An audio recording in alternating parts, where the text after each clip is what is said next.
காலையில அலாம் வைக்க மறந்து போய் லேட்டா தான் எந்திரிச்சேன். சரி இந்த ரெசிபியை செஞ்சிடலாமே அப்படின்ட்டு டக்குன்னு செஞ்சுட்டேன். ஒரு குக்கர்ல கொஞ்சமா ஆயில் சேர்த்துக்கோங்க. அதுல ஒரு பீஸ் பட்டை, 4 ஏலக்காய் சேர்த்துட்டு 3 கிராம்பு சேர்த்துக்கோங்க. அது கூட ஒரு கைப்பிடி கருவேப்பிலை சேர்த்துட்டு நீட்ட வாக்குல கட் பண்ண ஒரு பெரிய வெங்காயமும் சேர்த்து வதக்கிக்கோங்க. அது கூட ஒரு 5 தக்காளி போட்டு இந்த மாதிரி அரைச்சு எடுத்துக்கோங்க. அது கூடவே ஒரு பீஸ் இஞ்சி, 6 பல் பூண்டு, ஒரு பச்சை மிளகாய் சேர்த்து அரைச்சு வச்சுக்கோங்க.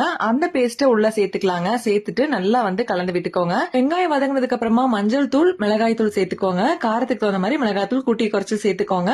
தேவையான அளவு உப்பு சேர்த்துக்கோங்க. சேர்த்துட்டு எல்லாம் இந்த மாதிரி எண்ணெய் பிரிஞ்சு வர அளவுக்கு நல்லா வதங்கிடணும். இந்த ஸ்டேஜ்ல ஊற வச்சிருந்த அரிசி வந்து உள்ள சேர்த்துக்கலாங்க. சேர்த்துட்டு அரிசி நல்லா இந்த மாதிரி கலரி விட்டுக்கோங்க.